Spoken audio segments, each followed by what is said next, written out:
প্রথমে আসেন লাআল্লাকুম তাত্তাকুন। আল্লাহ রাব্বুল আলামিন বলছেন তোমরা যেন তাকওয়া অর্জন করতে পারো, তাকওয়া হাসিল করতে পারো। এই তাকওয়া জিনিসটা কি? দেখেন কোরআনুল কারীমের মধ্যে আল্লাহ রাব্বুল আলামিন পূর্ববর্তীদেরকেও তাকওয়ার জন্য নির্দেশ দিয়েছেন। যেমন 4 নম্বর সূরা নিসার 131 নম্বর আয়াতের মধ্যে আল্লাহ রাব্বুল আলামিন বলেন, ولقد وصينا الذين أوتوا الكتاب من قبلكم وإياكم أن اتقوا الله। আল্লাহ রাব্বুল আলামিন বলেন, আমি তোমাদের আগে যাদেরকে কিতাব দিয়েছিলাম, তোমাদের আগে যাদেরকে আমি আল্লাহ কিতাব দিয়েছিলাম, আমি তাদেরকে এবং তোমাদেরকে আদেশ করছি। কি আদেশ করছেন? যে যাতে তোমরা তাকওয়া অর্জন করো, আনিত্তাকুল্লাহ, আল্লাহকে ভয় করো। তাহলে এই আয়াত থেকে বুঝলাম আল্লাহ রাব্বুল আলামিন বলছেন তোমাদের পূর্বে যাদেরকে কিতাব দিয়েছিলাম তাদেরকেও আদেশ করেছি এবং তোমাদেরকেও আদেশ করছি, আনিত্তাকুল্লাহ, তোমরা আল্লাহকে ভয় করো, তাকওয়া অর্জন করো। এবার আল্লাহ রাব্বুল আলামিন শুধুমাত্র ঈমানদারদেরকে আল্লাহ রাব্বুল আলামিন বলছেন কুরআনুল কারীমের 3 নম্বর সূরা আলে ইমরানের 102 নম্বর আয়াতে, ইয়া আইয়ুহাল্লাযীনা আমানুত্তাকুল্লাহ, হে ঈমানদাররা, ইত্তাকুল্লাহ, আল্লাহকে ভয় করো, হাক্কা তুকাতিহি, যেমনটা রবকে ভয় করা উচিত, ওয়ালা তামুতুন্না ইল্লা ওয়া আনতুম মুসলিমুন, আর তোমরা মুসলমান না হয়ে মৃত্যুবরণ করবে না। দেখেন তো, আল্লাহ রাব্বুল আলামিন ঈমানদারদেরকে বলছেন, মানে আমাদেরকে বলছেন, ইত্তাকুল্লাহ, আল্লাহকে ভয় করো, তাকওয়া হাসিল করো, তাকওয়া অর্জন করো, হাক্কা তুকাতিহি, যেমনটা রবকে ভয় করা উচিত। এরপরে বলছেন ওয়ালা তামুতুন্না ইল্লা ওয়া আনতুম মুসলিমুন, তোমরা মুসলমান না হয়ে মৃত্যুবরণ করবে না। তাহলে এখান থেকে বুঝলাম শুধুমাত্র ঈমানদার হলেই হবে না, ঈমানদার এমনভাবে ঈমানদার হতে হবে, এমনভাবে ইসলামের মধ্যে প্রবেশ করতে হবে যেরকমভাবে আল্লাহ রাব্বুল আলামিন আমাদেরকে বলছেন। আল্লাহ রাব্বুল আলামিন বলছেন, ইয়া আইয়ুহাল্লাযীনা আমানু দুখুলু ফিস-সিলমি কাফা, হে ঈমানদাররা, পরিপূর্ণ ইসলামে প্রবেশ করো, ওয়ালা তাত্তাবিউ খুতুওয়াতিশ শাইতান, শয়তানের পদাঙ্ক অনুসরণ করো না। তাহলে মুসলমান যারা, তারা কখনো রবের বিধান অমান্য করতে পারে না। প্রিয় হাজিরিন, আল্লাহ রাব্বুল আলামিন কুরআনুল কারীমের 59 নম্বর সূরা হাশরের 18 নম্বর আয়াতের মধ্যে মুমিন এবং মুসলমানদেরকে আবার ইরশাদ করেছেন, হে মুমিন এবং মুসলমান, আল্লাহ রাব্বুল আলামিন বলছেন, ইয়া আইয়ুহাল্লাযীনা আমানুত্তাকুল্লাহা ওয়াল তানজুর নাফসুম মা قدمت لغد واتقوا الله إن الله خبير بما تعملون। আল্লাহ রাব্বুল আলামিন বলছেন, হে ঈমানদাররা, ইয়া আইয়ুহাল্লাযীনা আমানু, ইয়া আইয়ুহাল্লাযীনা আমানুত্তাকুল্লাহ, হে ঈমানদাররা, তোমরা আল্লাহ রাব্বুল আলামিনকে ভয় করো, ওয়াল তানজুর নাফসুম মা কদ্দামাত লিগাদ, আর প্রত্যেকের চিন্তা করা উচিত, প্রত্যেকের ভাবনা করা উচিত ওই মানুষটা আগামীকালের জন্য কি প্রেরণ করতেছেন। আল্লাহ রাব্বুল আলামিন বলছেন তোমরা রবকে ভয় করো, আর তোমরা প্রত্যেকেই আগামীকালের জন্য, মৃত্যুর পরবর্তী জীবনের জন্য, কবরের জন্য কি তোমরা নেক আমল করতেছো একটু চিন্তা করো, ভাবনা করো। আল্লাহ রাব্বুল আলামিন বলেন ওয়াত্তাকুল্লাহ, আবার বলেন, হে আমার বান্দারা, তোমরা রবকে ভয় করো, ইন্নাল্লাহা খাবীরুম বিমা তা'মালুন, তোমরা যা করো তোমাদের রব সেই সম্পর্কে পূর্ণ ওয়াকিফাল। বলি সুবহানাল্লাহ। প্রশ্ন হলো, তাকওয়া জিনিসটা কি? রবকে ভয় করার জিনিসটা কি? তাকওয়ার সহজ এবং সরল অনুবাদ হলো ভয় করা, ভীত থাকা, সন্ত্রস্ত থাকা, বিরত থাকা। মানে হচ্ছে আপনি গুনাহের কাছ থেকে নিজেকে হেফাজত করে রাখবেন, গুনাহের কাছ থেকে আপনি বিরত থাকবেন, আপনি গুনাহের কাজ করবেন না, মানে আপনি তাকওয়া অবলম্বন করলেন, রবকে ভয় করলেন। কোনো মানুষ যদি তাকওয়ার শুধুমাত্র অর্থ নেই রবকে ভয় করা, তাহলে তাকওয়ার শব্দের পরিপূর্ণ অর্থ হয় না। এজন্য সাইয়েদনা হযরত আলী রাদিয়াল্লাহু তাআলা আনহু তিনি বলেছেন যে তাকওয়া শব্দের অর্থ হলো চারটি বিষয়ের সমন্বয়ের নাম হলো তাকওয়া। আলী রাদিয়াল্লাহু তাআলা আনহু বলেন তাকওয়া হলো চার জিনিসের নাম। তিনি বলেন আত-তাকওয়া হিয়াল খাউফুম মিনাল জালিল, রবকে পরিপূর্ণভাবে ভয় করা। আপনি আপনার রবকে আপনি পরিপূর্ণভাবে ভয় করবেন, রবকে যেমনটা ভয় করা উচিত। রবকে পরিপূর্ণভাবে ভয় করা মানে হলো রাতের অন্ধকারে দরজা বন্ধ করে দিলেন, এই সময় আপনি যদি কোনো খারাপ কাজ করেন, গুনাহের কাজ করেন, আপনার সমাজের মানুষ দেখবে না, পরিবারের মানুষ দেখবে না, আপনার বন্ধু বান্ধব আপনাকে দেখবে না। আপনি যদি এই সময় গুনাহের কাজ করেন, একমাত্র দেখবেন তিনি হচ্ছেন আমার আল্লাহ। এই যে আপনি গুনাহের কাজটা করবেন রাতের অন্ধকারে দরজা বন্ধ করা অবস্থায়, এই সময় যদি আপনার ভিতরে রবের ভয় চলে আসে, আর এই সময় যদি আমি গুনাহের কাজ করি, খারাপ কাজ করি, সমাজের মানুষ আমাকে দেখবে না, আমার ভাই আমাকে দেখবে না, পরিবারের মানুষ আমাকে দেখবে না, আমার বিবি বাল বাচ্চা দেখবে না, কিন্তু যিনি দেখবেন আমার রবের চক্ষু ফাঁকি দেওয়া যাবে না। আপনি এই বয়ে গুনাহের কাছ থেকে বিরত থাকলেন, এই জিনিসের নাম হলো আত-তাকওয়া হিয়াল খাউফু মিনাল জালিল। সাইয়েদনা হযরত ওমর ইবনুল খাত্তাব রাদিয়াল্লাহু তাআলা আনহু রাষ্ট্রীয় কাজ পরিচালনা করেন, রাতের বেলা তাহাজ্জুদের নামাজ আদায় করেন। তিনি তিনার সমাজের মধ্যে ঘুরে বেড়াতেন, আর তিনার রাষ্ট্রের মধ্যে তিনি তদারকি করতেন, সমাজের মধ্যে কোন মানুষ কীভাবে রাত যাপন করতেছেন। ওমর ইবনুল খাত্তাব রাদিয়াল্লাহু তাআলা আনহু তিনি যখন তার রাষ্ট্রের মধ্যে ভ্রমণ করতেছেন, তিনি দেখলেন একটি বাঙ্গা ঘরের মধ্যে টিম টিম করে আলো জ্বলে।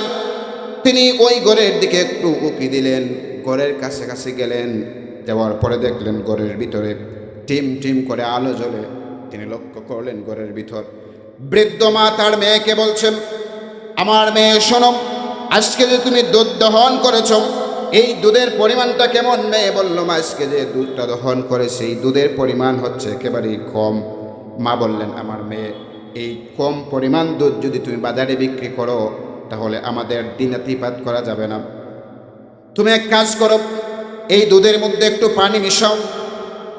হযরত ওমর ইবনুল খাত্তাব রাদিয়াল্লাহু তাআলা আনহু, ওমর ইবনুল খাত্তাব রাদিয়াল্লাহু তাআলা আনহু তিনি ঘরের বাহির থেকে লক্ষ্য করতেছেন, ঘরের ভিতরে মেয়েকে তার মা বলছে, তুমি দুধের মধ্যে পানি মিশাও। আর মেয়ে বলছেন, মা দুধের মধ্যে পানি মিশানো যাবে না। আপনি কি জানেন নাই আমাদের রাষ্ট্রের খলিফা আমিরুল মুমিনিন হযরত ওমর ইবনুল খাত্তাব রাদিয়াল্লাহু তাআলা আনহু একটি আইন জারি করেছেন। এই আইনটা হলো খাদ্যের মধ্যে ভেজাল মিশানো যাবে না, খাদ্যকে নিরাপদ রাখতে হবে, ভালো রাখতে হবে। আমিরুল মুমিনিন ওমর ইবনুল খাত্তাব রাদিয়াল্লাহু তাআলা আনহু তিনি নিষিদ্ধ করেছেন, অতএব খাদ্যের মধ্যে পানি মিশানো যাবে না, দুধের মধ্যে পানি মিশানো যাবে না। মেয়ে যখন একথা বলল, ওই মা তার মেয়েকে বলছে, মেয়ে শুনো, ওমর যেই ওমর আইন জারি করেছেন সেই ওমর তো এখন দেখতেছেন না। দেখেন মেয়েকে মা বলছে, মা এখন যদি দুধের মধ্যে পানি মিশাও ওমর দেখবে না। কিন্তু ওমর রাদিয়াল্লাহু তাআলা ঘরের বাহিরে দাঁড়িয়ে আছেন, তারা জানে না।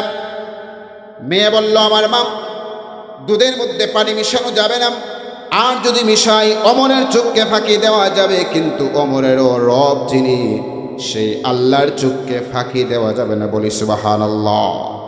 যেই সময় মেয়েটা এই কথা বলল, বাহির থেকে ওমর ইবনুল খাত্তাব রাদিয়াল্লাহু তাআলা আনহু মেয়ের এই বিষয়টা তিনি শুনলেন এবং তিনি অভিভূত হলেন। তিনি ওই মেয়েটার ভিতরে তাকওয়া দেখলেন। এই মেয়েটা যদি চাইতো এই মুহূর্তে পানি মিশাতে পারতো, কিন্তু পানি মিশায় নাই। পরের দিন ওমর ইবনুল খাত্তাব রাদিয়াল্লাহু তাআলা আনহু ওই মেয়ের জন্য তার মায়ের কাছে বিয়ের প্রস্তাব পাঠালেন। তোমার মেয়েকে আমার পুত্রর জন্য প্রস্তাব দিলাম বিয়ের, আমার পুত্রের জন্য তোমার মেয়েকে পুত্রবধূ হিসেবে নিতে চাই। পরবর্তীতে ওই মেয়ের ঘরের মধ্যে যিনি জন্মগ্রহণ করেছিলেন খলিফাতুল মুসলিমিন, পঞ্চম খলিফা ওমর ইবনে আব্দুল আজিজ। বলি সুবহানাল্লাহ। তাহলে এখান থেকে আমরা বুঝলাম আত-তাকওয়া হিয়াল খাউফু মিনাল জালিল হচ্ছে সদা সর্বদা রবকে ভয় করতে হবে। আপনি গুনাহের কাজ কখনো করবেন না। প্রিয় হাজিরিন, এরপরে হচ্ছে ওয়ালা আমাল বিত-তানজিল। আল্লাহ রাব্বুল আলামিন যা নাজিল করেছেন, নাজিলকৃত মহাগ্রন্থ আল কোরআন অনুযায়ী আপনি আপনার জীবন পরিচালনা করবেন।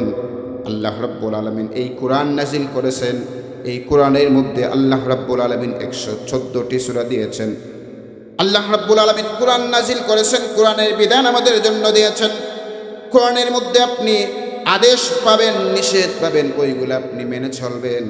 কোরআনের মধ্যে আল্লাহ আপনাকে নির্দেশ দিয়েছেন ওই দিকে যাওয়া যাবে, ওই দিকে যাওয়া যাবে না। আপনি মুমিন মুসলমান হিসেবে ওই কোরআনের বিধানকে আপনি পালন করবেন। আলী রাদিয়াল্লাহু তাআলা আনহু বললেন, ওয়াল আমালু বিতানজিল, কোরআন অনুযায়ী নিজের জীবনকে পরিচালনা করবে, তার নাম হলো তাকওয়া।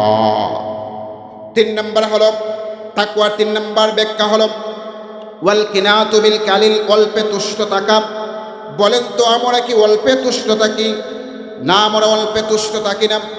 আমাদের যদি 1 একর বাড়ি থাকে, আমরা চেষ্টা করি আরো 1 একর বাড়ি আমরা জোগাড় করব।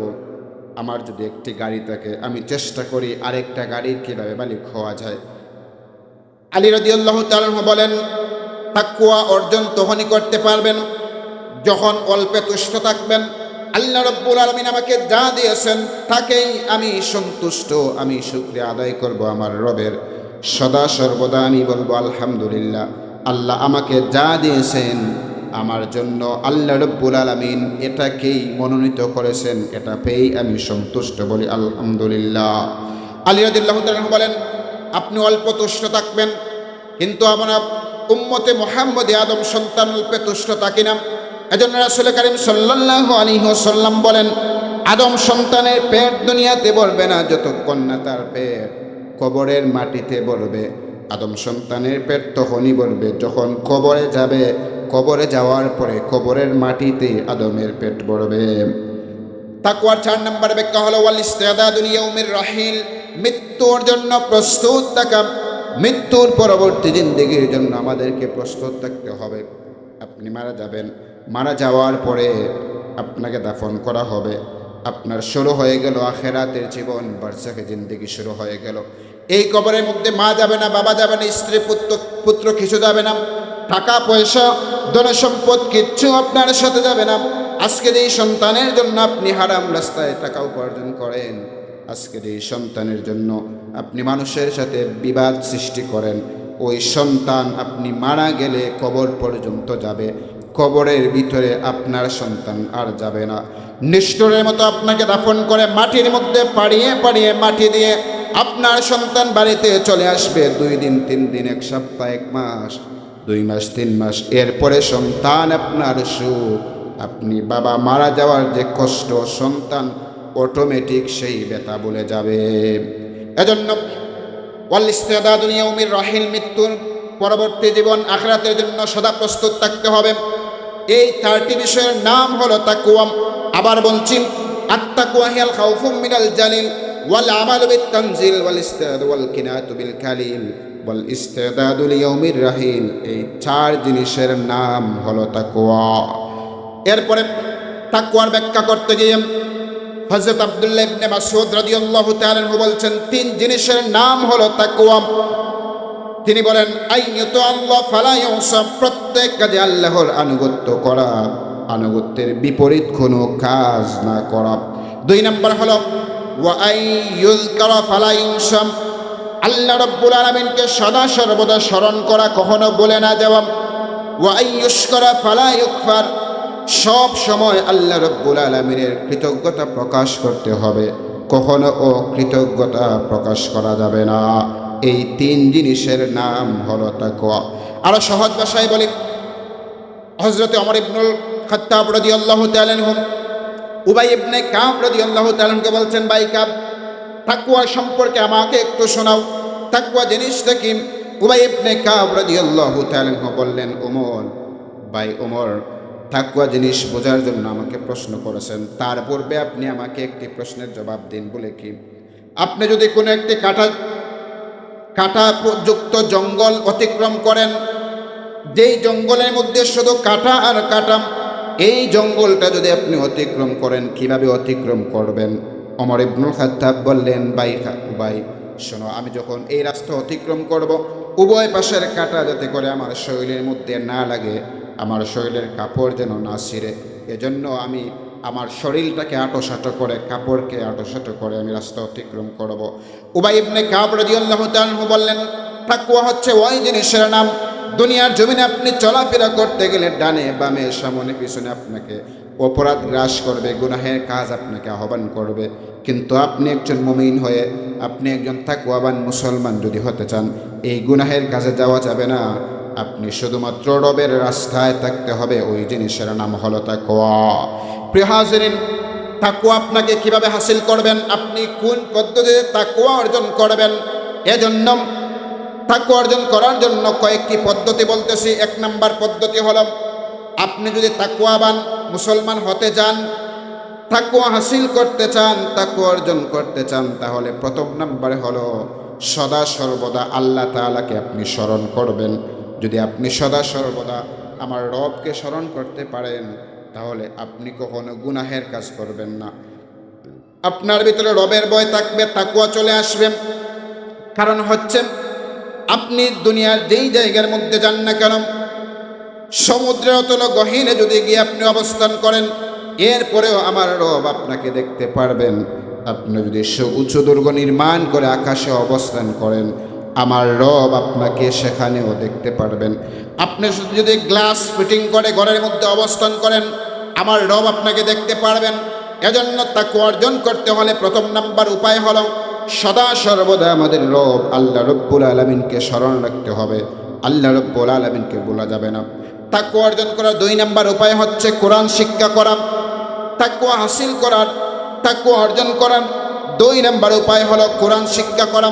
যেই কালামুল্লাহ শরীফ আল্লাহ রব্বুল আলামিন রমজানুল মুবারকের মাসে অবতীর্ণ করেছেন, এই কালামুল্লাহ শরীফ আপনাকে আমাকে শিক্ষা গ্রহণ করতে হবে।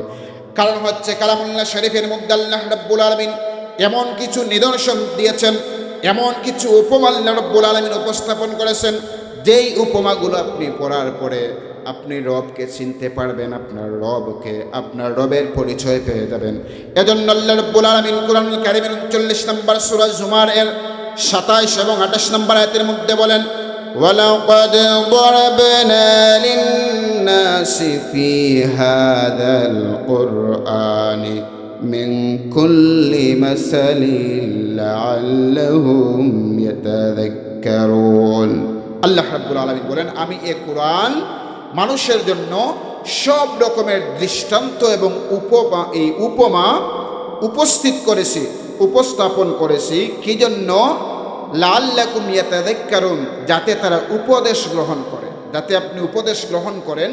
এজন্য আল্লাহ রাব্বুল আলামিন কুরআনুল কারীমের মধ্যে উপদেশ, বিভিন্ন উপমা আল্লাহ দিয়েছেন।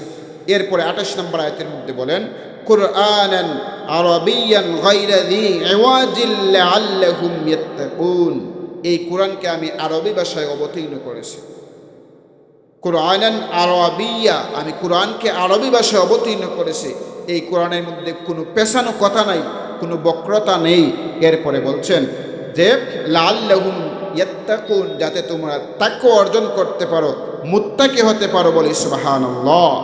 হাজিরিন, এরপরে আপনি যদি তাকওয়া হাসিল করতে চান, তাকওয়া অর্জন করতে চান, তাকওয়া অর্জন করার তৃতীয় নম্বরে উপায় হলো আপনি ইখলাসের সাথে আল্লাহ রাব্বুল আলামিনের গোলামি করবেন, আল্লাহ রাব্বুল আলামিনের ইবাদত বন্দি করবেন।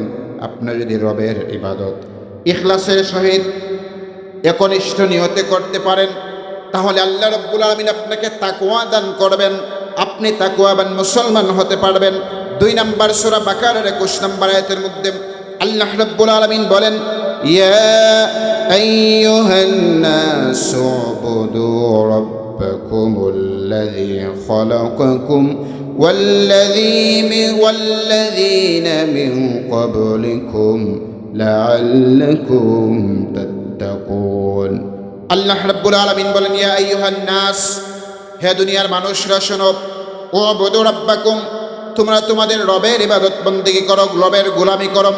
আল্লাযী খালাকাকুম ওয়াল্লাযী মিন ক্বাবলিকুম লাআল্লাকুম তাত্তাকুন, যিনি তোমাদেরকে এবং তোমাদের পূর্ববর্তীদেরকে বানিয়েছেন, যিনি তোমাদেরকে তৈরি করেছেন, তোমাদের পূর্ববর্তীদেরকে বানিয়েছেন। এই দুই জাতিকে আল্লাহ রাব্বুল আলামিন বলেন, তোমাদেরকে সৃষ্টি করেছি, তোমাদের পূর্ববর্তীদেরকেও বানিয়েছি। অতএব তোমরা আমি আল্লাহ রাব্বুল আলামিনের গোলামি করো। প্রশ্ন হলো, কেন গোলামি করব? আল্লাহ রাব্বুল আলামিন বলছেন লাআল্লাকুম, যাতে করে তোমরা তাকওয়া অর্জন করতে পারো। তাহলে মুত্তাকি হওয়ার 3 নম্বরে উপায় হলো রবের গোলামি করা ইখলাসভাবে। প্রিয় হাজিরিন, এরপরে আসেন সংক্ষিপ্তভাবে বলছি, যদি কোনো মানুষ তাকওয়া অর্জন করে তাহলে ওই তাকওয়া অর্জন করলে আল্লাহ রাব্বুল আলামিন একজন মুসলমানকে কি পুরস্কার দিবেন। আল্লাহ রাব্বুল আলামিন বলছেন, তাকওয়া অর্জন করবে যে মানুষ, তাকওয়াবান হবে, মুত্তাকি হবে, আল্লাহ রাব্বুল আলামিন ওই মানুষটাকে বেশি ভালোবাসবেন। সুবহানাল্লাহ। যে মানুষ তাকওয়া অর্জন করবে, মুত্তাকি হবে, আল্লাহ রাব্বুল আলামিন ওই মানুষটাকেই ভালোবাসবেন। 9 নম্বর সূরা আত-তাওবার 4 নম্বর আয়াত, আল্লাহ রাব্বুল আলামিন বলেন, ইন্নাল্লাহা ইউহিব্বুল মুত্তাকিন, নিশ্চয়ই আল্লাহ রাব্বুল আলামিন মুত্তাকিদেরকেই পছন্দ করেন। আল্লাহ রাব্বুল আলামিন মুত্তাকিদেরকেই পছন্দ করেন, ভালোবাসেন। তাহলে যদি আমরা তাকওয়াবান হই, মুত্তাকি হই, তাকওয়া অর্জন করতে পারি, তাহলে আল্লাহ আমাদেরকে ভালোবাসবেন। 2 নম্বর পুরস্কার হলো, যারা তাকওয়া অর্জন করে আল্লাহ তাআলা তাকওয়া অর্জনকারীর সকল পাপ মোচন করে দিবেন। বলি সুবহানাল্লাহ। আরেকটু জোরে বলি সুবহানাল্লাহ। প্রিয় হাজিরিন, 65 নম্বর সূরা তালাকের 5 নম্বর আয়াতের মধ্যে আল্লাহ রাব্বুল আলামিন বলেন, ومن يتق الله يكفر عنه سيئاته ويعظم له أجرا। আল্লাহ রাব্বুল আলামিন বলেন, আর যে আল্লাহ রাব্বুল আলামিনকে ভয় করে, তাকওয়া অবলম্বন করে, তিনি তার পাপসমূহ ক্ষমা করে দিবেন, তার অপরাধসমূহ আল্লাহ রাব্বুল আলামিন ক্ষমা করে দিবেন। ওয়া ইউযিম লাহু আজরা, আর তাকে দান করবেন মহা পুরস্কার। বলি সুবহানাল্লাহ। 3 নম্বর পুরস্কার হলো, যে মানুষটা তাকওয়া অর্জন করবে, মুত্তাকি হবে, আল্লাহ রাব্বুল আলামিন ওই মানুষটাকে এমন জায়গা থেকে তাকে রিজিক দান করবেন, এমন জায়গা থেকে তার খাবারের বন্দোবস্ত করবেন, ওই মানুষটা কখনো কল্পনাও করতে পারে না। আল্লাহ রাব্বুল আলামিন 65 নম্বর সূরা তালাকের 2 এবং 3 নম্বর আয়াতের মধ্যে বলেন, ومن يتق الله يجعل له مخرجا ويرزقه من حيث لا يحتسب। আল্লাহ রাব্বুল আলামিন বলেন, ওয়া মান ইয়াত্তাকিল্লাহা ইয়াজআল লাহু মাখরাজা, যে কেউ আল্লাহকে ভয় করে, আল্লাহ রাব্বুল আলামিন তাকে তার সমস্যা থেকে উত্তরণের রাস্তা বের করে দিবেন। ওয়া ইয়ারযুকুহু মিন হাইসু লা ইয়াহতাসিব, আর তার জন্য এমন জায়গা থেকে রিজিকের ব্যবস্থা করবেন, ওই মানুষটা কল্পনাও করতে পারবে না। বলি সুবহানাল্লাহ। প্রিয় হাজিরিন, এবার আসেন, আপনি যদি তাকওয়া অর্জন করতে পারেন, তাকওয়া অর্জন করলে 4 নম্বর পুরস্কার হলো, আখিরাতে মুত্তাকিদের জন্য আল্লাহ রাব্বুল আলামিন জান্নাত তৈরি করে রেখেছেন। আপনি যদি মুত্তাকি হতে পারেন, দুনিয়ার জমিনে তাকওয়াবান মুসলমান হতে পারেন, আল্লাহ রাব্বুল আলামিন আপনাকে জান্নাতের মধ্যে প্রবেশ করাবেন। 15 নম্বর সূরা আল হিজরের 45 নম্বর আয়াতের মধ্যে আল্লাহ রাব্বুল আলামিন বলেন, ইন্নাল মুত্তাকিনা ফি জান্নাতিন ওয়া উয়ুন। আল্লাহ রাব্বুল আলামিন বলেন, নিশ্চয় মুত্তাকিগণ বিভিন্ন বাগ বাগিচা এবং নানান প্রসবনের মধ্যে অবস্থান করবে, মানে মুত্তাকিরা জান্নাতের মধ্যে অবস্থান করবে। বলি সুবহানাল্লাহ। প্রিয় হাজির, এবার আসেন, এই যে তাকওয়ার বিষয়গুলো বললাম, এই তাকওয়া অর্জন করার জন্য মুখ্যম একটি সময় হচ্ছে রমাদানুল মুবারকের মাস। আমি যে আয়াতে কারিমা তিলাওয়াত করেছিলাম, আল্লাহ রাব্বুল আলামিন বলেন, ইয়া আইয়ুহাল্লাযিনা আমানু, হে ঈমানদাররা, কুতিবা আলাইকুমুস সিয়াম, তোমাদের উপরকে রোজা ফরজ করে দেওয়া হয়েছে, যেরকম ভাবে কামা কুতিবা আলাল্লাযিনা মিন ক্বাবলিকুম, যেরকম তোমাদের পূর্ববর্তীদের উপর রোজা ফরজ করা হয়েছিল। আল্লাহ রাব্বুল আলামিন বলেন, লাআল্লাকুম তাত্তাকুন, যাতে করে তোমরা তাকওয়া অর্জন করতে পারো, মুত্তাকি হতে পারো।